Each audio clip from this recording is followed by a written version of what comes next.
Hello aspirants, welcome back to my channel UPSC with IMS।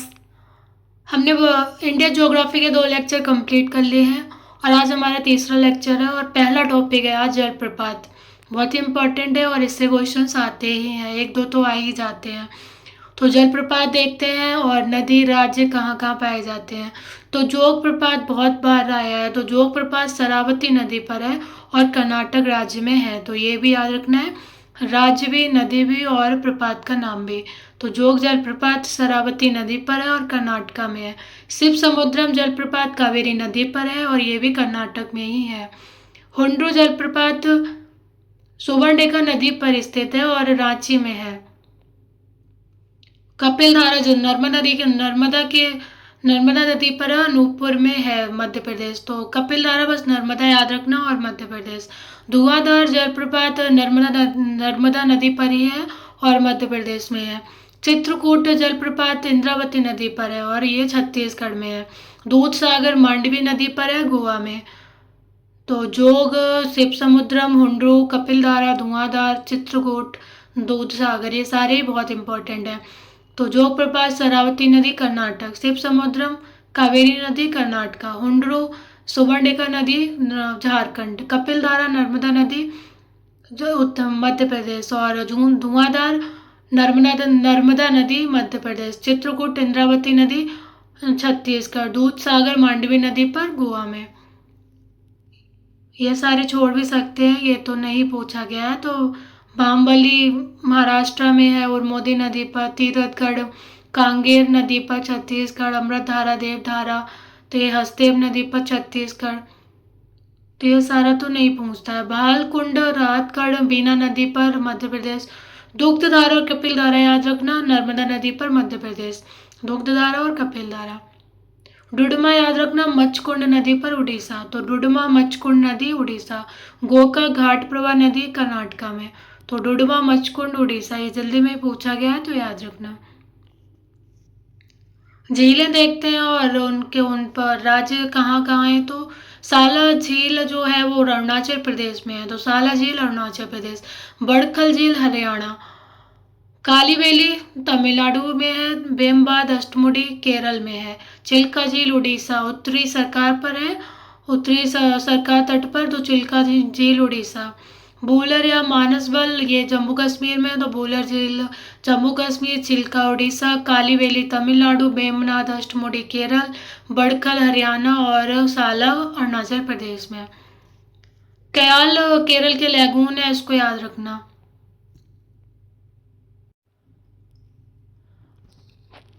Hamirsar Gujarat में है झील, अंचार झील जम्मू कश्मीर में। तो हमीरसर झील गुजरात, अंचार झील जम्मू कश्मीर। डल झील श्रीनगर जम्मू कश्मीर, पेरियार केरल में, पुलिकट झील तमिलनाडु और आंध्रा की सीमा पर। तो पुलिकट झील तमिलनाडु और आंध्रा की सीमा पर। कोलेरू मीठे पानी की झील है, आंध्र प्रदेश। पुलिकट एक नमकीन झील है, ये भी याद रखना। लोकटक मणिपुर में है और सांबर झील राजस्थान की है। पुष्कर भी राजस्थान की है। तो सांबर और पुष्कर राजस्थान में। नक्की, डिडवाना, उदय सागर ये राजस्थान की झीलें हैं। राम समंदर, नक्की, डिडवाना, उदय सागर, सांबर, पुष्कर ये राजस्थान में। लोकटक मणिपुर के। कोलेरू आंध्र प्रदेश, पुलिकट तमिलनाडु आंध्रा की सीमा पर। पेरियार केरल, डल झील श्रीनगर। सूरजकुंड हरियाणा, रूपकुंड उत्तराखंड, फुलर झील उत्तर प्रदेश। चंदवी चपनाला हाफलॉन्ग असम में है।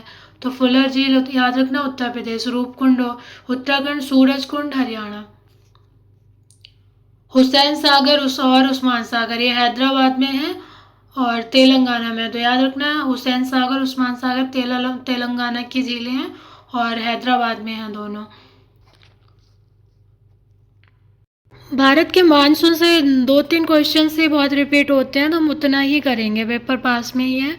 तो भारत के किस राज्य में मानसून का आगमन सबसे पहले होता है? बहुत बार आता है, तो याद रखना केरल में। भारत के किस राज्य में भारत का आगमन सबसे पहले होता है? तो केरल राज्य में। दक्षिण पश्चिमी मानसून का प्रारंभ भारत के केरल राज्य से शुरू होता है। भारतीय कृषि का अधिकांश भाग अभी भी वर्षा पर निर्भर है। तो ये याद रखना, दक्षिण पश्चिमी मानसून का प्रारंभ होता है केरल से। उत्तर पूर्वी अलग है, हम उसको आगे देखेंगे। तो याद रखना, दक्षिणी पश्चिमी मानसून का प्रारंभ भारत के केरल राज्य से होता है। भारत के ग्रीष्मकालीन मानसून के प्रवाह की सामान्य दिशा क्या है? तो याद रखना, दक्षिण पश्चिम से और उत्तर पूर्व। तो मैंने ये डायग्राम में बनाया है, तो आप ऐसे याद रख सकते हैं। तो ग्रीष्मकालीन मानसून की दिशा है दक्षिण पश्चिम से उत्तर पूर्व।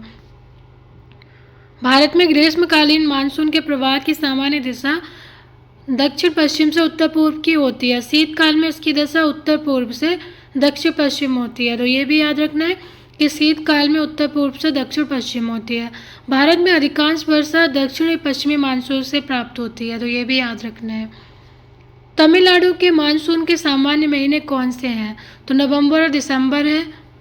अक्टूबर से दिसंबर माह के मध्य दक्षिण भारत में उत्तर पूर्वी मानसून का मौसम रहता है, और जो मुख्यतः आंध्र प्रदेश, रायलसीमा, तमिलनाडु में सक्रिय रहता है।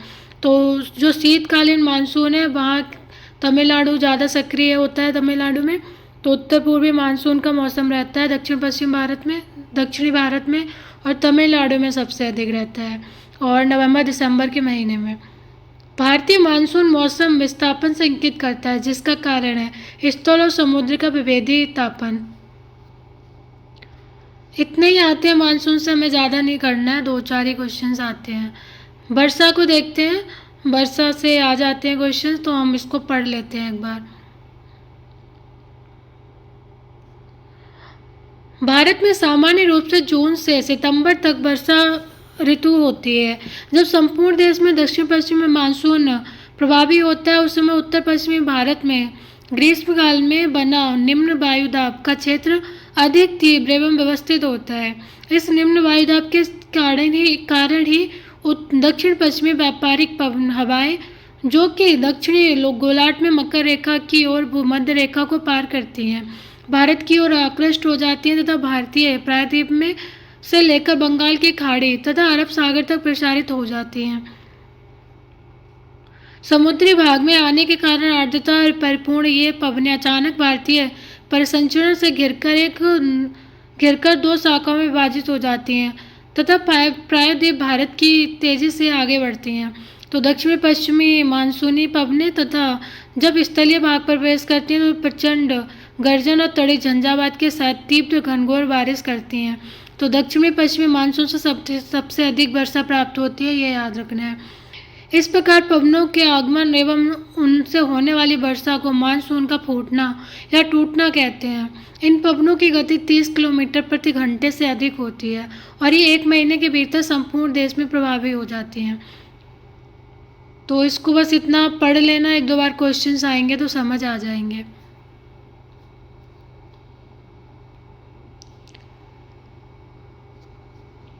वर्षा ऋतु में देश के अधिकांश भाग में हवा की सामान्य दिशा दक्षिण पश्चिम से उत्तर पूर्व की ओर होती है। तो जो सामान्य प्रवाह की दिशा दक्षिण पश्चिम से उत्तर पूर्व होती है, परंतु हिमालय की उपस्थिति के कारण यह उत्तर पूर्व और गंगा के मैदान में दक्षिण पूर्व से प्रवाहित होती है। तो याद रखना, हिमालय की उपस्थिति के कारण ये उत्तर पूर्व और गंगा के मैदान में दक्षिणी पूर्व से प्रवाहित होती है। भारत में सितंबर महीने में मानसून का प्रत्यावर्तन शुरू हो जाता है, जिस कारण सूर्य से दक्षिणायन होने के कारण अंतः उष्णकटिबंधीय अविषण क्षेत्र का दक्षिण की ओर खिसकना है।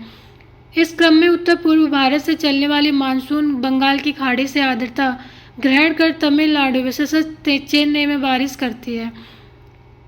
तो याद रखना, मानसून बंगाल की खाड़ी में जो आर्द्रता ग्रहण करती है, तमिलनाडु में बारिश अधिक होती है और चेन्नई में। उत्तर पूर्वी मानसून से केरल की कुल वर्षा का 50 से 60% प्राप्त होता है।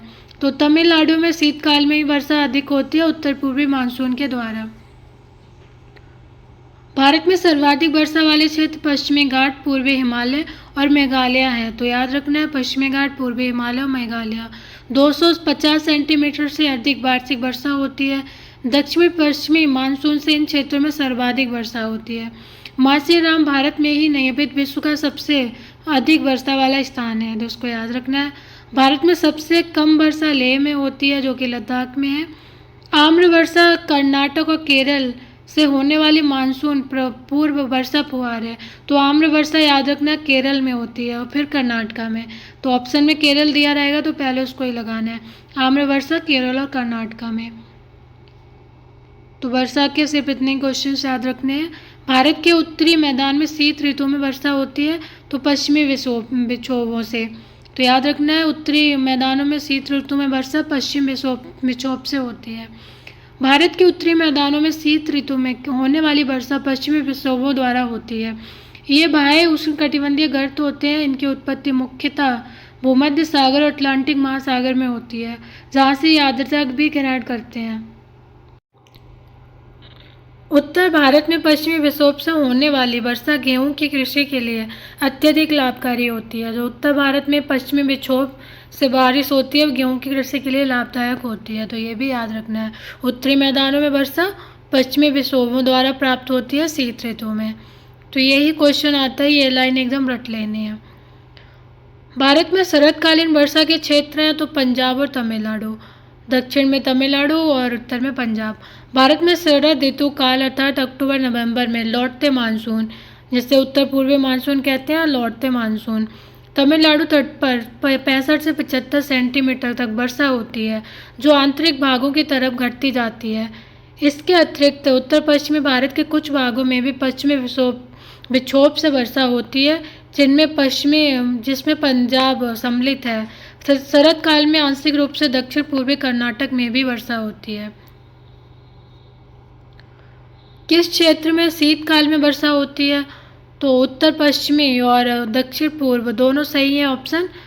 तो शीतकाल में दक्षिण पश्चिम और उत्तर पूर्व दोनों में बारिश होती है। भारत में उत्तर पश्चिमी क्षेत्रों में पश्चिमी विक्षोभों के कारण शीत काल में वर्षा होती है। इसके अतिरिक्त दक्षिण पूर्व भारत में तमिलनाडु के तटीय क्षेत्र में उत्तर पूर्व मानसून के कारण शीतकाल में वर्षा होती है। पश्चिमी विक्षोभ से जाड़े में होने वाली वर्षा की मात्रा क्रमशः कम होती जाती है, तो पश्चिम से पूर्व कम होती जाती है। भारत के उत्तर पश्चिमी मैदान में पश्चिमी विक्षोभ से जाड़े में होने वाली वर्षा की मात्रा क्रमशः कम होती जाती है पश्चिम से पूर्व। ये match of the following as it is आया है एक दो बार, तो हम याद कर लेते हैं। बाढ़ उत्तर प्रदेश और बिहार के मैदानों में आती है। भूकंप हिमालय के गिरपद क्षेत्र में। सूखा झारखंड और उत्तरी उड़ीसा में। चक्रवात मध्य पूर्वी भारत में। तो चक्रवात मध्य पूर्वी भारत में, उड़ीसा के तट पर। सूखा झारखंड और उत्तरी उड़ीसा। भूकंप हिमालय के गिरपद क्षेत्र में। बाढ़ उत्तर प्रदेश और बिहार के मैदानों में। मिट्टियाँ भी देखते हैं। तो पहली काली मिट्टी है। काली मिट्टी को रेगुड़, कपास की मिट्टी, ट्रॉपिकल ब्लैक अर्थ या ट्रॉपिकल चेरनोजम आदि नामों से जाना जाता है। भारत में रेगुड़ मिट्टियों का निर्माण बेसाल्ट लावा के अपक्षय और अपरदन के कारण हुआ है। ये मिट्टियाँ दक्कन ट्रेप के उत्तरी भागों में विशेष रूप से महाराष्ट्र, मध्य प्रदेश, गुजरात, आंध्र और कर्नाटक में पाई जाती है। तो दक्कन ट्रेप के उत्तरी भागों में। और इस काली मिट्टी को रेगुड़ मिट्टी भी कहते हैं, इसके याद रखना है। काली मिट्टी कपास की खेती के लिए अत्यधिक उपयुक्त होती है। तो पूछता है कपास की खेती के लिए कौन सी उपयुक्त होती है? तो काली मिट्टी। ये याद रखना है कि लोहा, चूना, calcium, potash, aluminium, magnesium carbonate की अधिकता होती है काली मिट्टी में। नाइट्रोजन, फास्फोरस और जैविक पदार्थों की कमी होती है। तो ये बहुत याद रखना है कि नाइट्रोजन, फास्फोरस और जैविक पदार्थों की कमी होती है काली मिट्टी में। लोहा, चूना, calcium, potash, aluminium, magnesium carbonate इसकी अधिकता होती है और इसे रेगुड़ मिट्टी कहते हैं। दक्कन ट्रैप के उत्तरी भागों में पाई जाती है। बेसाल्ट के लावा के अपक्षय पर्दन से बनी है और रेगुड़ या कपास की मिट्टी भी कहा जाता है काली मिट्टी को। महाराष्ट्र, मध्य प्रदेश, गुजरात, आंध्र और कर्नाटक में पाई जाती है। लावा मिट्टियाँ मालवा पठार में। तो याद रखना लावा मिट्टियाँ पूछता है कहाँ पाई जाती है? तो मालवा के पठार में। भारत में काली मिट्टी का क्षेत्र देख सकते हैं तो थोड़ा समझ में आ जाता है। गुजरात की साइड भी है, एमपी, महाराष्ट्र, कर्नाटका का भी कुछ हिस्सा है और उड़ीसा का है, आंध्रा का भी थोड़ा है। तो ज़्यादातर तो मध्य प्रदेश, महाराष्ट्र में ही है। तो याद रखना है मध्य प्रदेश, महाराष्ट्र, गुजरात में भी है काली मिट्टी तीव्र जल धारण की क्षमता पाई जाती है। तो काली मिट्टी में तीव्र जल धारण की क्षमता पाई जाती है और इसे स्वतः जुताई मिट्टी भी कहा जाता है। यह भीगने पर ठोस चिपचिपी हो जाती है, सूखने पर दरदरार युक्त हो जाती है। इस मिट्टी का गहरा काला रंग चेस्टनट्स की तरह होता है। तो बस स्वतः जुताई मिट्टी याद रखना, काली मिट्टी को कहा जाता है। उसमें तीव्र जल धारण की क्षमता भी पाई जाती है। लेटराइट मिट्टी को देखते हैं।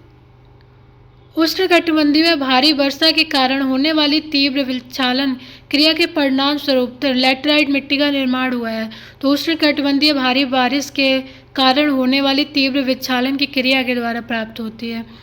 भारत में लेटराइट मिट्टी का क्षेत्र तो देख लेना, मेघालय है, असम है, उड़ीसा में है और पश्चिम बंगाल में भी है और ये पश्चिमी घाट के तट पर भी पाई जाती है। तमिलनाडु में भी है, थोड़ा बहुत तेलंगाना में है, कर्नाटका में है। लैटराइट मिट्टी आंध्र प्रदेश की अपक्षालित मिट्टियां हैं जिनकी उर्वरता कम होती है। इस मिट्टी में लौह ऑक्साइड और एल्यूमिनियम ऑक्साइड की प्रचुरता होती है। तो डायरेक्टली पूछा गया है कि लौह ऑक्साइड और एल्यूमिनियम ऑक्साइड की प्रचुरता किस मिट्टी में है, तो लैटराइट मिट्टी में है। और ये आंध्र प्रदेशों की अपक्षालित मिट्टियां हैं, परंतु इसमें नाइट्रोजन, फॉस्फोरिक अम्ल, पोटाश, चूना, कार्बनिक पदार्थों की कमी पाई जाती है और लौह इसको एल्यूमिनियम ऑक्साइड की प्रचुरता पाई जाती है। ये मिट्टी भारत में केरल, पूर्वी तमिलनाडु के छोटे भाग में, उड़ीसा, छोटा नागपुर पठार, पूर्वोत्तर में मेघालय और पश्चिमी घाट में भी पाई जाती हैं, जैसा कि हमने देखा है। तो इसमें भी याद रखना है कि कार्बनिक पदार्थों की कमी पाई जाती है, पोटाश, चूना आदि की कमी है, नाइट्रोजन की भी कमी है, लौह इसको ऑक्साइड और एल्यूमिनियम की प्रचुरता है। दोमट या जलोढ़ मिट्टी देखते हैं। तो नदियों द्वारा लाई गई मिट्टी को जलोढ़ मिट्टी कहते हैं, बस ये याद रखना है। यह मिट्टी पंजाब से असम तक विशाल मैदानों के साथ साथ नर्मदा, ताप्ती, महानदी, गोदावरी, कृष्णा, कावेरी की घाटियों में भी फैली हुई है। दोमट मिट्टी में पोटास, फॉस्फोरिक एसिड, चूना, जैव पदार्थों की प्रचुरता पाई जाती है। तो याद रखना है कि दोमट मिट्टी या जलोढ़ मिट्टी में जैविक पदार्थों की प्रचुरता पाई जाती है, जो कि हमने पहले देखा है उन दोनों में नहीं पाई जा रही थी, परंतु नाइट्रोजन और ह्यूमस की इसमें भी कमी रहती है। इसकी जलोढ़ मिट्टी में चावल, गेहूं, गन्ना, जूट, कपास, मक्का, तिलहन, फल, साग सब्जियों की खेती की जाती है। तो इसको याद रखना, उपयुक्त होती है इनके लिए जलोढ़ मिट्टी चावल, गेहूं, गन्ना, जूट, कपास, मक्का, तिलहन, फल आदि के लिए। बलुई दोमट मिट्टी की जल धारण क्षमता सबसे कम होती है। तो जो बलुई दोमट मिट्टी होती है उसकी जल धारण क्षमता कम होती है। भारत में जलोढ़ मिट्टी का क्षेत्र भी उत्तरी भाग में ही अधिक है, गुजरात में, राजस्थान में, उत्तर प्रदेश, बिहार, पश्चिम बंगाल और असम, मेघालय, असम तक फैला है और पूर्वी घाट में भी है इसका कुछ हिस्सा। तो याद रखना, विशेषता कहाँ पर है, तो उत्तर प्रदेश की साइड है, उत्तर प्रदेश, बिहार और राजस्थान, उत्तराखंड में भी कुछ है, तो इसको याद रखना। नवीन जलोढ़ या खादर मिट्टी, इस मिट्टी की जल धारण क्षमता सबसे अधिक होती है। यह मिट्टी सदैव उर्वर बनी रहती है, जो नवीन जलोढ़ या खादर है। प्राचीन जलोढ़ जिसे बांगर कहते हैं, पूछता है कि खादर किसे कहते हैं, तो नवीन जलोढ़ को कहते हैं और प्राचीन जलोढ़ को बांगर कहते हैं। भावर याद रखना, शिवालिक के गिरपदीय क्षेत्र में जलोढ़ पंख पाए जाते हैं जिनकी मिट्टी स्थूल और गुटिका युक्त होती है, तो इससे भावर कहा जाता है। तो याद रखना, शिवालिक के गिरपदीय क्षेत्र में भावर। जलोढ़ मिट्टी कहाँ पाई जाती है, उत्तर प्रदेश, काली मिट्टी महाराष्ट्र, लाल मिट्टी आंध्र प्रदेश, मरुस्थलीय राजस्थान। एंड आज का लेक्चर यहीं पर समाप्त करते हैं। Thank you for watching.